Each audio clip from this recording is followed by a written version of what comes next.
Ini apa lagi, oi? Ini. Ini anak kau sini. Ada. Nah, kok dia dekat depan kau? Tadi apa dia bapak?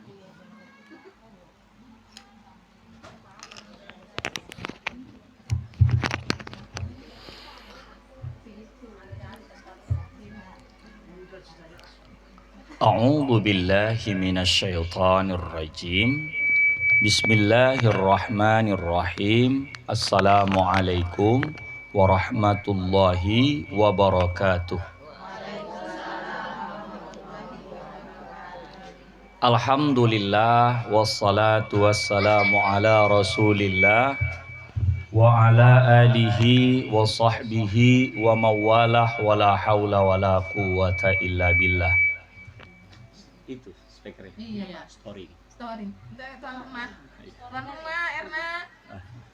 Story. Iya. Oh, agak saran sedikit.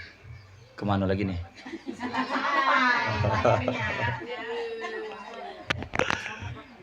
Iya. Sini Bapak. Oh, ke situ saya. Ah, situ. Tak nampak katanya. Iya. Iya. Ah, udah agak diturunkan biar jangan story. Iya. Iya. Iya. Belum nampak oma-oma. Iya. Para ibunda yang terkasih yang Allah muliakan, sejenak di rumah yang bertuah ini kita pasanglah niat untuk belajar perkara agama dan kembali kita bersyukur atas segala nikmat yang telah diberikan Allah Ta'ala kepada kita. Walaupun hari ini dalam nuansa mendung, tapi Allah izinkan kita bisa berkumpul di sini. Semoga usaha kita yang datang dari rumah bercapek-capek melangkahkan kaki, Allah nilai sebagai nilai ibadah dan Allah izinkan kita masuk ke dalam surga. Bismillahirrahmanirrahim. Nawaitu ta'allum wa ta'lim, sengaja ku berniat untuk belajar dan mengajarkan liridha'illahi ta'ala, guna mencari ridha Allah, wa bi syafaati Rasulillahi sallallahu alaihi wasallam, dan dengan syafaat Rasulullah sallallahu alaihi wasallam, ala niyatin salihah, atas niat yang baik. Al-Fatihah. A'udzu billahi minasyaitonir rajim. Bismillahirrahmanirrahim. Alhamdulillahi rabbil alamin. Ar-Rahmanir-Rahim. Maliki yaumiddin. Iyyaka na'budu wa iyyaka nasta'in. Ihdinas siratal mustaqim, siratal ladzina an'amta 'alaihim ghairil maghdubi 'alaihim waladdallin. Amin. Allahumma rzuqna pahaman nabiyyin, ya Allah berilah rezeki kepada kami pemahaman para nabi, wa hifzal mursalin, hafalan para rasul, wa ilhamal malaikatil muqarrabin, dan ilham para malaikat al-muqarrabin, wa akhrijna min zulumatil jahli, keluarkanlah kami dari gelapnya kebodohan, waftah lana abwaaba fadlik, bukakanlah pintu karuniamu, wansur alaina hikmataka ya arhamar rahimin, dan sebarkanlah hikmah atas kami wahai Tuhan yang pengasih di antara yang terkasih. Yang lalu kita mengkaji masalah apa? Ghibah. Nah, ini kali ini kita bercerita tentang masalah salat. Ya, salat. Qala al-muallifu rahimahullahu ta'ala wa nafa'ana bihi wa bi'ulumihi fid dharaini amin. Hikmatus salati, hikmah tentang salat. Jadi salat itu untuk apa Allah Ta'ala kasih kepada kita? Sebagaimana yang lalu kita hablum minan nas, kenapa kita dilarang ghibah? Sekarang kita bercerita masalah hablum minallah, hubungan kepada Allah. Apa itu? Salat. Salat itu sendiri adalah rasa syukur kita kepada Allah Ta'ala. Asal dikasih izin waktu, kita melapor dengan salat. Jadi orang yang tak sholat, dia hidup di muka bumi Allah Ta'ala ini ilegal, tidak melapor. Karena sejatinya alam ini adalah tempat maga-maga.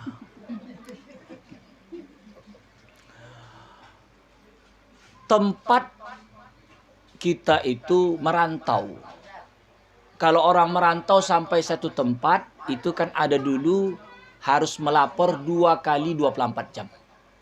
Nah sama Allah sampai waktu zuhur melapor. Waktu asar melapor. Waktu maghrib, isya, subuh juga melapor. Itulah hamba Allah Ta'ala yang tidak ilegal. Begitu. As-salatu imaduddin. Salat itu adalah tiangnya agama. Wa nurul yakin. Dan cahaya keyakinan. Orang tak salat, agama tak bertiang. Kalau tidak ada tiang pengokoh, tidak bisa berdiri yang namanya dinding. Tidak bisa berdiri namanya bangunan. Paman aqomaha faqad aqamaddin. Siapa yang mendirikan salat, mendirikan agamanya. Waman hadamaha faqad hadamaddin. Siapa yang menghancurkan salat, meninggalkan salat, faman tarakaha faqad hadamaddin. Dia menghancurkan agama. Udah itu lagi dikatakan wa nurul yakin. Ukuran keyakinan itu adalah salat. Makin tak salat seseorang, makin kurang yakinnya kepada Allah. Wa syifa'us sudur, obat di dalam dada. Makin banyak penyakit hati di dalam dada kita, harusnya kita usir dengan rajin salat. Utamanya salat tahajud di malam hari. Apa yang kita sakitkan dengan rezeki orang? Orang tuh lancar, ada uangnya, harta melimpah, anak berhasil. Usaha yang ditekuni mendatangkan buah. Maka syifa'us sudur itu cepat kita kembali kepada Allah Ta'ala. Ya Allah, rezeki telah dikadarkan masing-masing. Dia segini, aku segini. Mengadunya di dalam salat. Wa malakun kullul umur. Wa malaku kullil umur. Dan kepala setiap urusan. Dialah yang mengurusi. Dengan ada hajat, kita sholat. Maka ada salah satu namanya sholat hajat. Kalau masalah rezeki kurang lancar, kanan kiri. Oh, mondong. Ya. Ini banyak minum nih Kakang, ke belakang. Oh, angin masuk. Iya. Ah, kalau gitu saya minum lah. Ini, Pak. Oh, ini.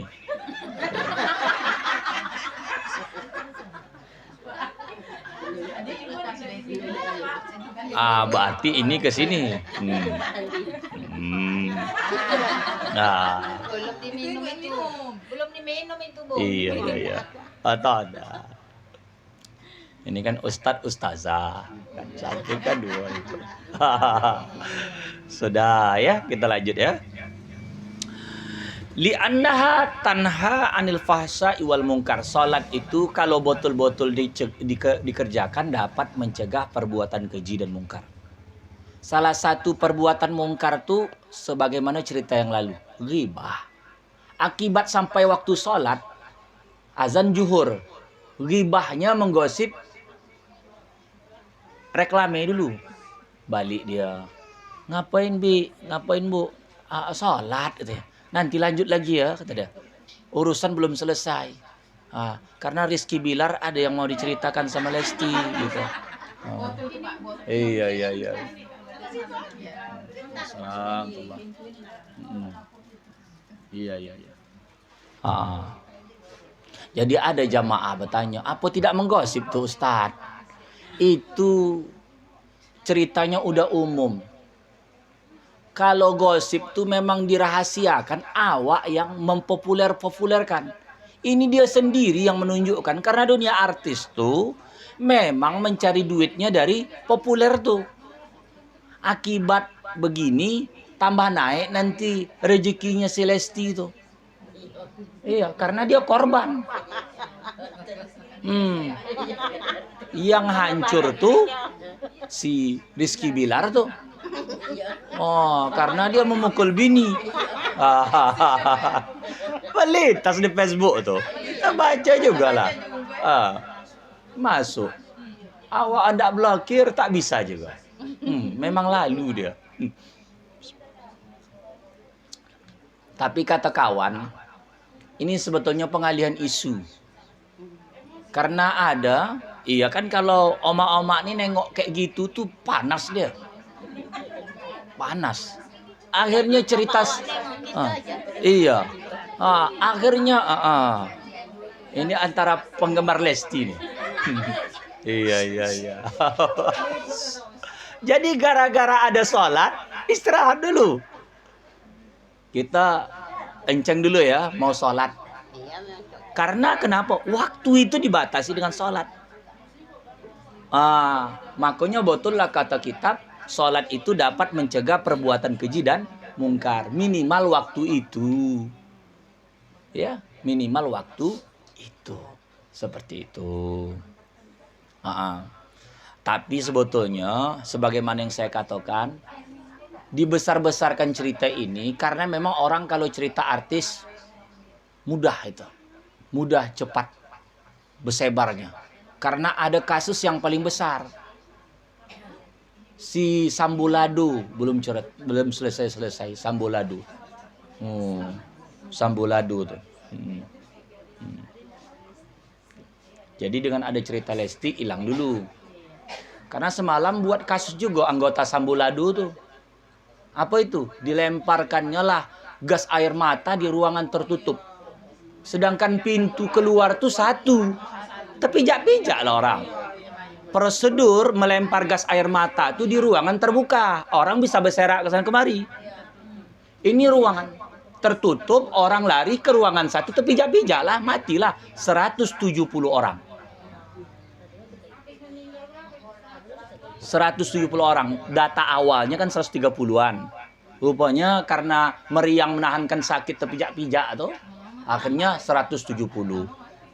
Itulah yang masuk grup anggota Sambolado tadi itu adalah orang-orang yang kadangkala memang kurang pendidikan, biar naik pangkat aja dia masuk. Akhirnya begitu, teknis untuk melemparkan yang namanya gas air mata tuh macam inilah di ruangan begini. Kelabakan semuanya untuk mencari pintu keluar. Akhirnya macam dulu kan ada kisah terowongan Mina.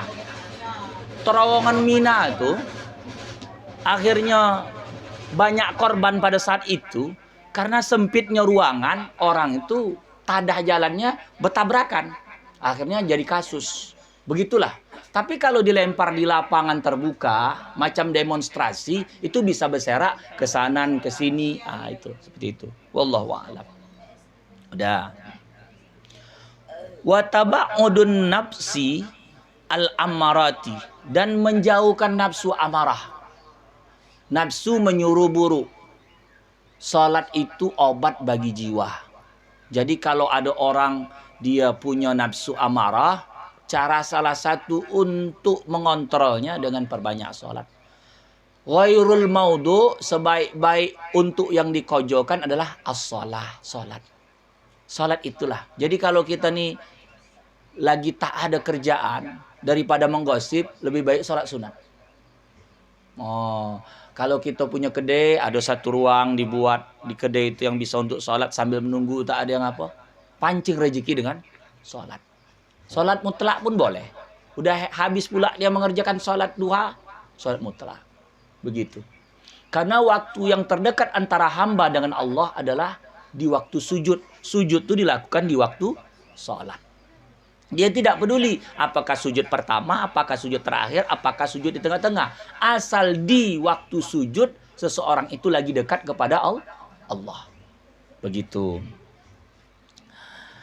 Bisu anis sururi, dengan keburukan yang diperintahkan oleh nafsu tadi. Allati taba'an alal maili ilaiha. Yang memang tabiat manusia itu condong kepada nafsu amarah itu. Manusia ini kalau sejatinya suka marah-marah, suka merampas hak orang. Itu sejati awal dasar tabiat. Gara-gara ada didikan, akhirnya manusia itu mendewasa. Muda temperamen. Cobalah tengok anak-anak. Kurang pas rasa hati dia, bantainya menangis. Bantainya mengamuk. Oh, Celesti tadi? Oh iya. Iya. Mana pula tak mengamuk dia. Selingkuh pula si Rizky Bilar tuh. Itulah. Baik menikah tuh jangan karena satu hal saja. Bukan karena kayanya saja.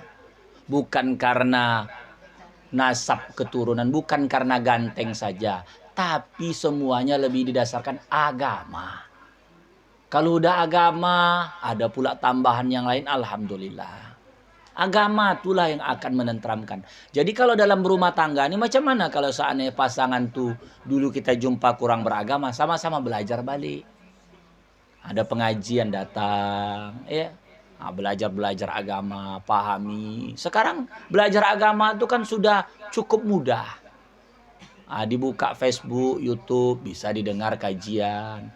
Tapi padilat datang tidak dapat. Kalau ini datang, berbenah kita, bercantik-cantik kita, berwangi-wangi, seperti itu.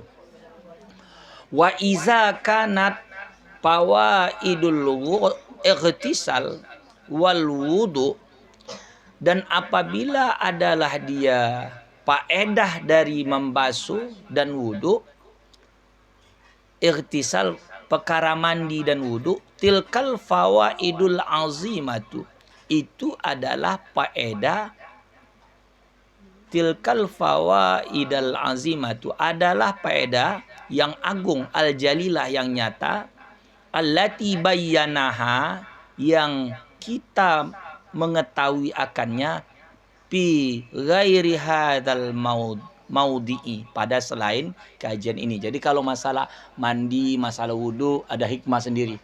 Salat ada hikmah sendiri. Macam ada orang bertanya, kenapalah kalau orang batal kalau mau salat tuh wudu, kenapa tidak mandi? Karena jawabannya menyulitkan. Setiap mau salat wajib mandi. Ya, kalau hadas kecil, kalau hadas besar wajib mandi. Kalau hadas kecil, kalau orang mau salat, kalau ditanyanya wudu sama mandi, mana yang lebih bersih? Jawabannya lebih bersih mandi. Tapi ada kata setiap mau salat dibuat mandi, maka lamalah waktu dan menyulitkan. Kalau sempat pula di masjid, akhirnya ngantri.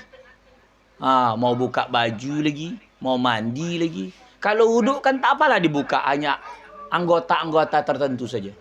Mau diputar. Iya. Putarnya gini. Ini putar. Iya. Nampak semua. Iya. Iya. Iya. Waalaikumsalam warahmatullahi. Iya. Dah. Iya, putar lagi. Salah. Anda putar banyak.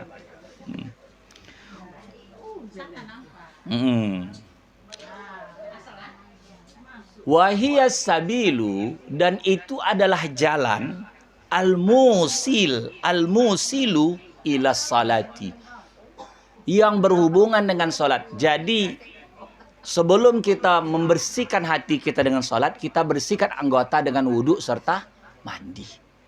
Jadi agama ini tidak menghilangkan zahir, memakai zahir. Juga dia tidak mengambil batin saja, memakai zahir, memakai batin. Karena secara hakikatnya apalah makna salat yang untuk kita lakukan. Yang lalu kita bahas bahwasanya yang pertama diwajibkan untuk umat Muhammad itu adalah salat. Belum lagi zakat, belum lagi puasa, belum lagi haji. Salat. Kita, anak yang umur 7 tahun, itulah yang pertama diperintahkan sama dia. Suruh salat. Dalam menyuruh salat itu apa lagi arahannya? Bisa membaca Quran, diajarkan dia masalah toharo. Untuk anak-anak macam gitu, toharo yang awalnya itu adalah wudu. Makanya yang lalu juga kita bahas bahwasanya kalau anak sudah umur 7 tahun, itu baiknya disitulah mulai sunat khitannya. Jangan udah kelas 6 SD. Awal mau diajar sholat tuh disitulah dia khitan. Karena di situ masuk toharo.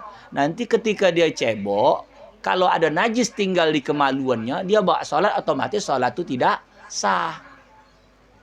Karena anak-anak kalau yang belum khitan, itu walaupun dia cebok, di dalam ujung kemaluannya itu akan tinggal air meneteslah di celana dalam atau celana dia. Otomatis tetap berbau. Anak saya nomor 3, nomor 4 itu laki-laki. Setelah sunat, setelah khitan, yang nomor 3 itu umur 8 tahun, nomor 3 itu 8 masuk 9 tahun, nomor 4 itu 7 tahun lewat. Jadi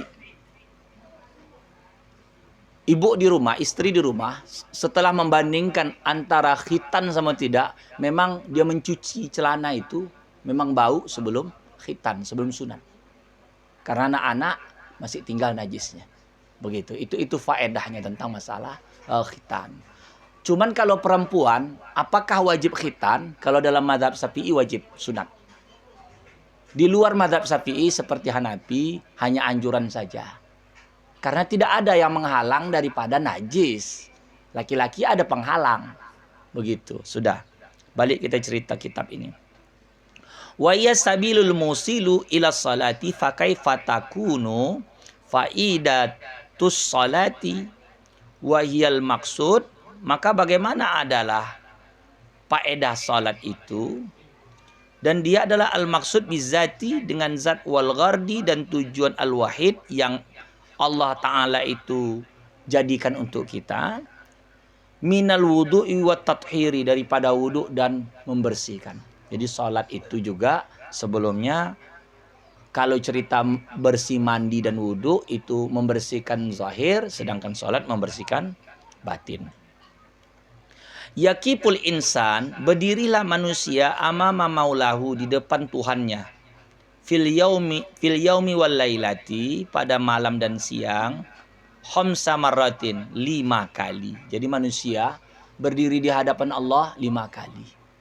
5 kali. Kalau Nabi Muhammad SAW sholatnya wajib 6 kali sehari semalam. Apa yang sholat ke-6 itu? Sholat witir. Nabi wajib witir. Tidak semua pekerjaan Nabi boleh kita buat. Tidak semua pekerjaan Nabi boleh kita buat. Contoh, kalau dalam bab kaum laki-laki, ayat Quran membataskan laki-laki itu bolehnya 4. Kalau tak mampu sanggup adil, 1 untuk istri. Kalau Nabi lebih dari 4, itu tak bisa diikut. Nabi itu juga kalau puasa sampai tengah malam baru buka. Jam 12 malam. Kalau kita tak bisa mengikut itu. Kalau Nabi setiap hari raya Idul Adha wajib sama dia kurban. Kalau kita sunat. Nabi Muhammad SAW meninggal di kamar Aisyah, dikuburkan di kamar itu. Kalau kita tidak, dikuburkan di tanah wakaf. Tidak semua pekerjaan dan perbuatan Nabi kita boleh mengikut. Ada pengecualian-pengecualiannya. Jadi kalau ada orang katakan, wah ini tak dibuat Nabi, kenapa dibuat? Tidak. Tidak masalah. Tidak masalah. Kalau Nabi tak ada buat, berarti kalau dia tidak ada larangan dan tidak ada suruhan, boleh-boleh saja. Boleh-boleh saja. Karena at-tarku laisa bihujjatin fi syar'ina. Nabi tidak membuat, bukanlah menjadi dalil dalam agama kita. Yang penting kalau macam wirid-wirid begini berkumpul, Nabi ada suruh silaturahim. Amalan silaturahim ada. Apa nama wirid kita semalam? Majelis taklim apa? Al-Ikhlas. Sesuai nama masjid. Masjid Al-Ikhlas. Dan orangnya semuanya ikhlas-ikhlas. Iya, ikhlas. Ikhlas walaupun BBM naik, ikhlas. Walaupun belanja tidak naik, ikhlas juga. Ini bakalan ganti kompor listrik kita nih. Dalam waktu dekat lah, mungkin tahun 2023. Dikasih bantuan kompor listrik. Iya. Kalau ada bantuan besok, terima. Tak usah ditolak. Jangan kejadian macam lalu. Yang kompor gas tak berani melotup. Dijual. Rugi. Artinya begini. itu akhirnya menunggu gelombang kedua. Nggak datang-datang gelombangnya. Gelombang pertama itu juga lah. Besok yang pakai kompor listrik ada yang kontak. Karena pakai kompor listrik. Orang dia merobus air pakai panci bocor. Oh, kontak lah. Mana picit-picitnya gitu. Pokoknya kuali kita nggak bisa pakai kalau kompor listrik. Ngoglek-ngoglek gitu. Kompor listrik datar. Dia kan sentuh begitu, panas. Dia model induksi gitu kan. Asal tempel dengan besi panas dia. Kalau kuali macam mana begini? Pakai teflon. Teflon. Iya datar. Iyalah. Hah? Hah? Gas tuh boleh dipakai, tapi harga gas kembali tidak disubsidi. Itu yang 3 kilo tuh disubsidi katanya. Karena harganya kalau 12 kilo tuh coba kalikan. 3 kilo yang hijau kali 4, 12 kilo. Coba kalikan berapa harga yang tabung yang biru tuh dengan 4 tabung yang hijau. Masih banyak menangnya yang hijau. Oh, yang hijau. Iya. Itu kenapa sering meletus? Karena warnanya hijau. Meletus balon hijau. Harusnya diganti warna lain biar jangan meletus. Cat yang lain biar jangan meletus. Itu karena warna hijau. Udah. Khadian, kita hudu, khasyian, khusyuk. Jadi salat itu sehari semalam yang Allah Ta'ala tuntut agar kita khadi, orangnya rendah hati. Orang kalau rajin salat, jangan sombongkan dengan salat. Jangan sombongkan dengan ibadah. Ketika sombong dengan ibadah, ibadah hapus. Sombong dengan sedekah, sombong dengan baca Quran, sombong dengan ibaratnya kita nih jadi istri soleha nih. Ya, tunjukkanlah bagus. Tapi kita sombong dengan itu, hapus ibadah. Tak ada konten di sisi Allah Subhanahu wa ta'ala. Zalilan, kita merendahkan diri amamal izzati rabbaniyah, di hadapan Tuhan yang maha agung. Wadi'an, tawadu hawa nafsunya, tahta qadamihi, di bawah kakinya, jadi tunduk. Hawa nafsu itu harusnya di bawah kaki kita. Jangan dia masuk ke dalam hati dan pikiran kita. Harusnya bisa kita kendalikan. Dengan sholat itu kita lagi melatih. Karena ada orang hidup semuanya didasarkan kepada hawa nafsunya. Li'annahu, karena bahwasanya munsarifun bi kulliyatihi. Dia dapat munsarif, memalingkan ilal ilahi, kepada Allah. Orang banyak memperturutkan hawa nafsu, Allah Ta'ala hilang. Segala sesuatu ukurannya nafsu dia. Sadap tidak, lomak tidak, itu semua ukuran nafsunya. Al-hakiki, yang hakikat. Karena tujuan hakikat kita hidup di dunia ini adalah beribadah. Punya suami, suami lahan ibadah. Punya anak, anak lahan ibadah.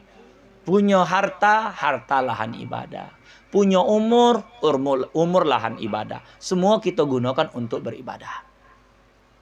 Alladzi la ma'buda bihaqqin, artinya tidak ada yang disembah dengan sebenar-benar sembahan siwa selain Allah. Hatta la taghibu, hatta la taghiba, hingga tidak gaib anhu, daripadanya, tidak hilang daripadanya, izmatuhu, oleh keagungannya, wahibatuhu, dan kehebatan Allah, wa jalaluhu, dan keagungan Allah, fi amati yaumi, pada seluruh harinya. Jadi setiap hari orang lagi menjaga dirinya, sholat tuh zuhur, asar, maghrib, isya, subuh, zuhur, asar, maghrib, isya, subuh, zuhur, asar, maghrib, isya, subuh. Itulah orang yang mengagungkan Allah Ta'ala. Kalau orang yang tak sholat, tak beramal ibadah, itu orang-orang yang tidak mengagungkan Allah Ta'ala. Yu'addul insan, manusia menunaikan salat al-fajri, salat subuh, pil waktu, pada waktunya, alladzi takunu fihi ruh, yang adalah ruh safiyah, masih lembut. masuk ruh kita balik. Kita tidur tuh, ruh kita melanglang buana. Ruh ini banyak, ada namanya ruh idopi. Itulah ruh tampungan. Habis itu ada namanya ruh raihani. Ruh raihan itulah waktu tidur keluar. Jadi kalau orang tidur, dia masih hidup, tapi ruh raihannya keluar. Ruh idopinya masih di tempat, makanya masih bernapas, masih bergerak.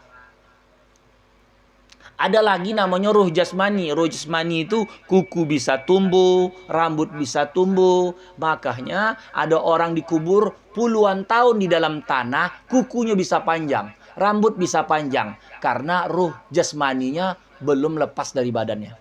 Ruh idopi induknya saja, ruh jasmani masih tinggal. Ada begitu. Ya.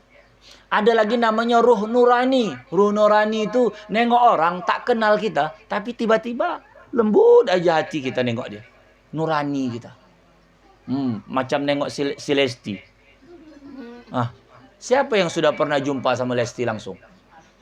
Entah bertamu ke rumah Lesti minum teh manis, entah ajak-ajak cakap.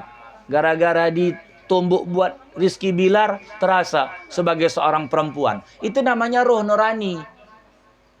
Makanya kebanyakan nonton TV akhirnya nurani kita terapa begitu. Oh, iya. Nengok siapa? Ini tambah pusing lagi. Bini si Sambolado. Katanya dia diperkosa. Masa pula bini bos pula diperkosa?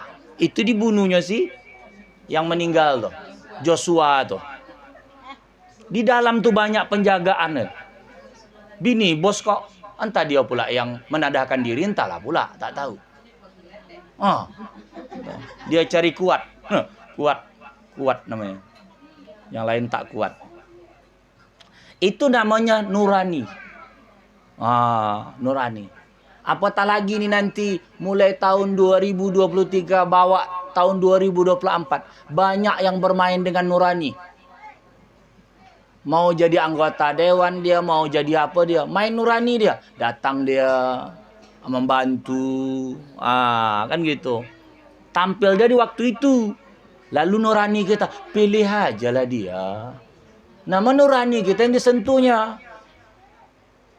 Udah habis naik, lupa nurani tadi.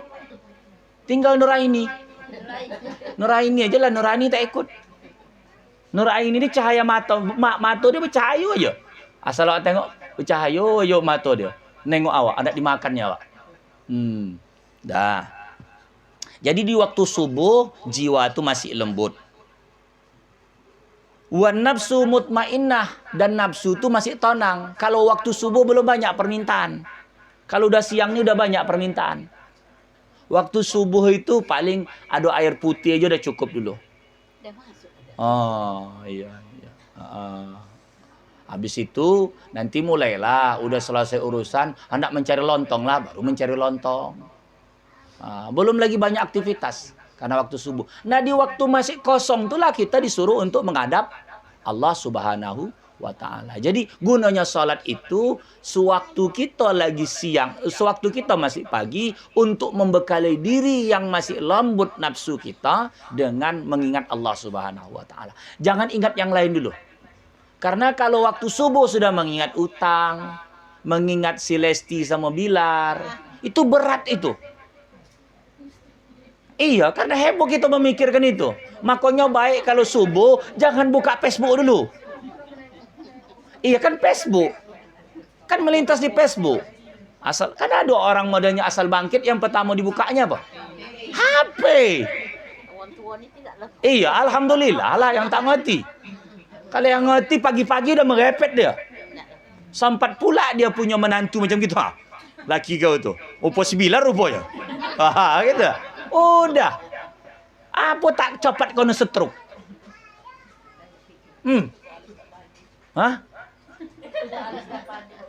Apa namanya? Tak pandai, elok lah. Dia yang pandai. Apa alhamdulillah. Ibu tuh dia punya Facebook, ada jual beli online. Hello guys, gitu.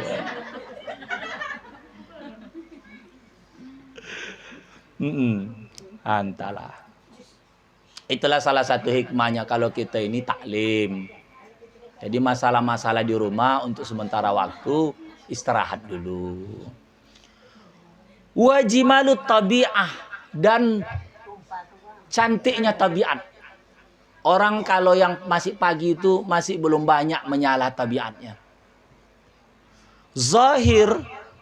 Zahirun bahirun, secara nyata dan terang, haisun nujum, sekira-kira seperti bintang, tamilu ilal ghurub, yang cenderung kepada tenggelamnya matahari. Jadi masih belum banyak lah proses. Wa samsu muazzinatun bil buzukh, dan matahari dengan dia mulai tambah naik, mulailah keinginan tuh tambah banyak. Mulailah keinginan. Makanya kalau ketika matahari itu sudah mulai naik, banyak masalah, kita lewatkan, di waktu zuhur disuruh kita untuk mengadu lagi. Di situ sudah mulai banyak, makanya rakaatnya lebih banyak. Kalau sikit masih suci. Kalau udah mulai banyak masalah, tambah rakaat. Itulah obatnya. Masuk asar, itu juga obatnya makin banyak. Udah itu lagi untuk menghadap malam dikasih 3. Lalu menghadap mau tidur dikasih 4. Supaya banyaknya rakaat, karena banyaknya aduan di dalam diri kita. Manusia ini sifat dasarnya tukang mengadu. Tukang mengadu. Jadi anak-anak balik dari sekolah dia cerita, mak begini. Menantu gitu juga, mertua apa anak-anak begitu juga.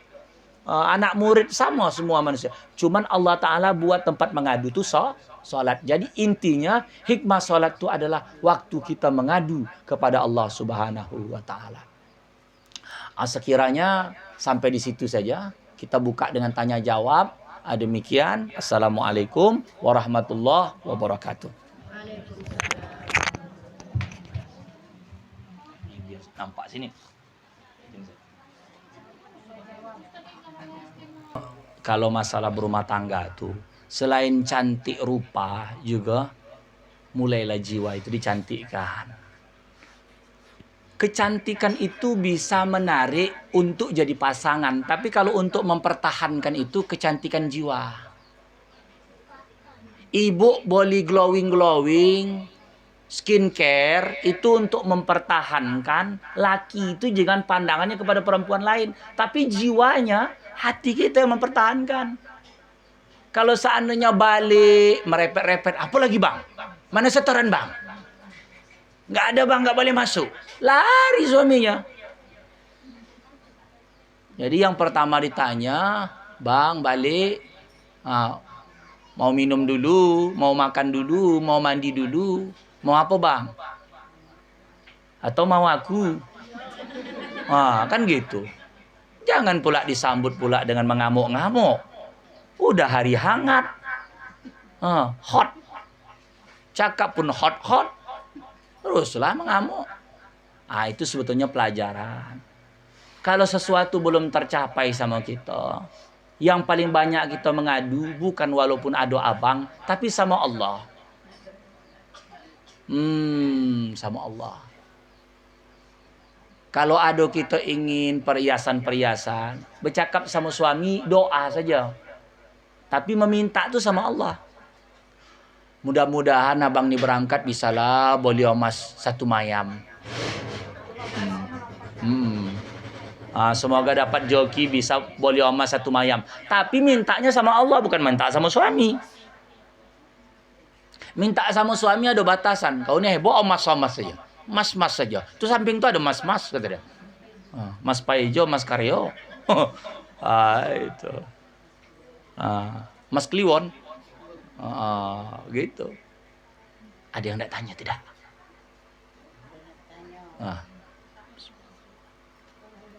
Jadi sholat ini sebaik-baik amal ibadah adalah sholat. Yang wajibnya yang terbaik adalah sholat. Yang sunatnya yang terbaik adalah sholat. Orang kata baca Quran, lebih baik lagi baca Qurannya di dalam sholat. Hafalan kita itulah. Hafalan kita. Tetapi sekarang sudah ada jual Quran yang besar. Untuk dibawa sholat. Bisa diputar gitu. Bisa dipindahkan. Besar dah. Tak berapa harganya. Modelnya macam orang menyanyi. Jadi kalau agak apa, gini kan dia pindah. Ada saya tengok jual beli online tuh sekarang. Al-Quran untuk orang untuk apa namanya, menghatamkan Quran dalam sholat. Menghatamkan Quran dalam sholat. Boleh pula menengok-nengok begitu. Boleh. Tapi abdolnya itu, baiknya mata kita mendatangkan khusyuk.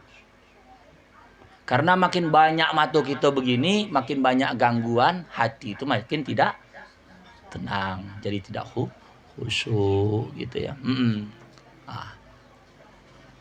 Iya, ada nak tanya? Tanya. Iya, ketua. Indah. Bagaimana caranya kita sholat agar khusyuk? Sholat agar khusyuk, pertama sekali hilangkan apa yang membuat tidak khusyuk. Harus diketahui. Orang yang tidak khusyuk itu ibarat kena penyakit. Penyakit tidak khusyuk namanya.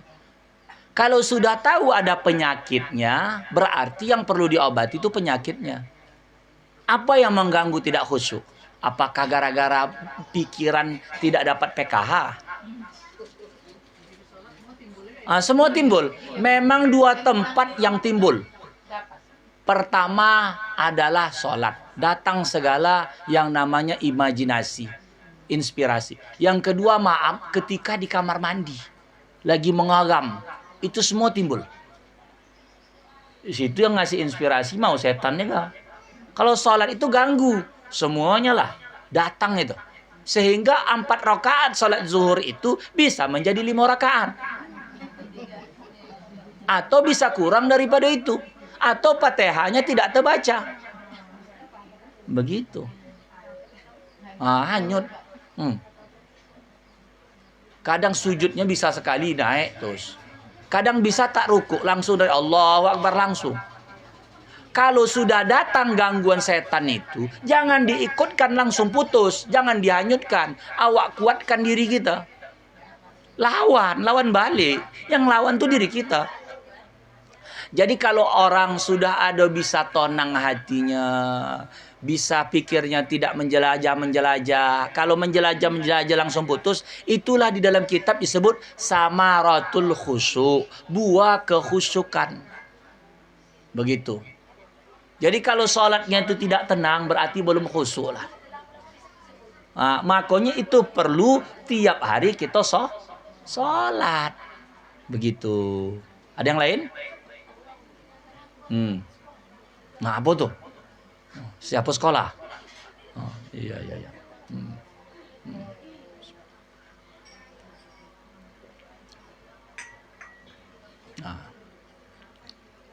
Insyaallah besok saya masuk di YouTube, saya kirim ke grup. Itu biar nampak muka yang sana. Iya. Mana yang ngerumpi? Nampak tuh. Cantik-cantik pula nampak sini. Mendung. Iya. Kalau situ tak nampak karena cahaya, tengok tuh.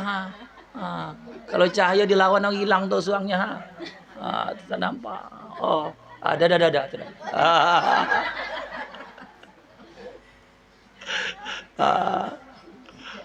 Iya. Iya, silakan. Orang yang selalu rajin sholat, puasa itu tentu masuk surga. Belum tentu.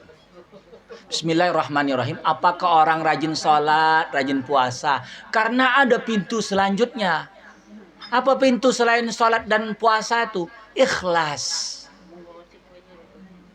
Dia sholat tapi tak ikhlas. Ria. Tak khusyuk. Maaf. Salah satu makhluk yang masuk neraka langsung Allah cap itu adalah iblis. Iblis itu ahli ibadah. Dia bisa naik ke hadirat Allah pada saat itu karena iblis itu ahli ibadah. Sehingga para malaikat pun dengan iblis tadi itu pemimpinnya di zaman itu. Lalu ketika datanglah Nabi Allah Adam, si iblis sombong. Rajin sholat, rajin puasa, tapi sombong. Kan pintu selanjutnya itu mampu tidak dia mempertahankan tauhid kepada Allah. Rajin kali sholat, rajin kali puasa, tapi di akhir hayatnya mati kafir.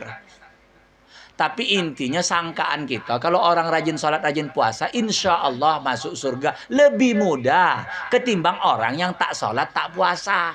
Itu aja. Iya. Jangan pula kita menggunakan bahasa kita. Belum tentu sholat kau, puasa kau, masuk surga kau. Jangan begitu. Jangan. Itu urusan dia sama Allah. Urusan kita, perbaiki kita. Jadi bantai orang-orang yang tak sholat, tak puasa tadi menggunakan bahasa begitu. Enggak. Yang boleh. Coba tengok ya. Mana yang lebih bermakna? Ada orang rajin sholat, rajin puasa. Lalu dia bercerita. Belum tentu sholat dan puasa itu membuat kamu masuk surga. Satu, ada orang tak sholat, tak puasa. Bercakap sama juga. Belum tentu sholat kau memasukkan puasa kau memasukkan ke surga. Mana yang tenang kita menerima cakapnya?